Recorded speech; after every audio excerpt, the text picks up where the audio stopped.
একসময় জাতির ত্রাণকর্তা, সংস্কারের প্রতীক, এমনকি অলিয়া উলিয়া বলেও প্রশংসা করা হয়েছিল ডক্টর মোহাম্মদ ইউনূসকে। অন্তর্বর্তী সরকারের নেতৃত্বে আসার পর তাকে ঘিরে তৈরি হয়েছিল আকাশছোঁয়া প্রত্যাশা।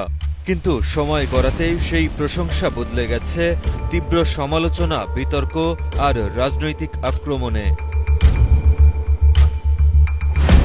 দেশের অর্থনীতি থেকে আইনশৃঙ্খলা, প্রায় সব ইস্যুতেই এখন প্রশ্নের মুখে ইউনূস প্রশাসন।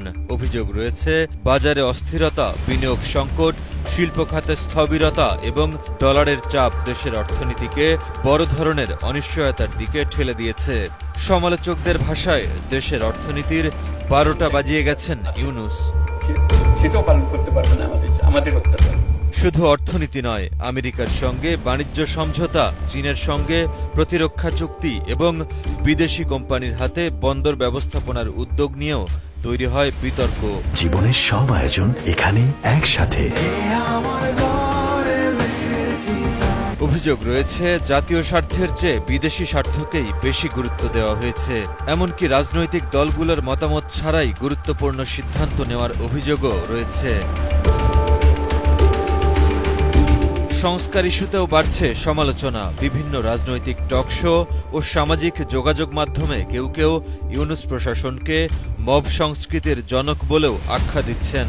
অভিযোগ রয়েছে ১.৫ বছরে দেশে বেড়েছে সহিংসতা, চাঁদাবাজি, দখলবাজি ও মব তৎপরতা।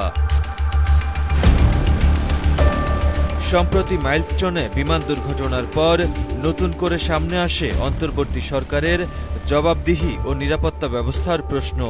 এই ঘটনায় ডক্টর ইউনূস সহ সংশ্লিষ্ট ১৬ জনের বিরুদ্ধে মামলার আবেদন ঘিরে রাজনৈতিক অঙ্গনে শুরু হয়েছে নতুন বিতর্ক।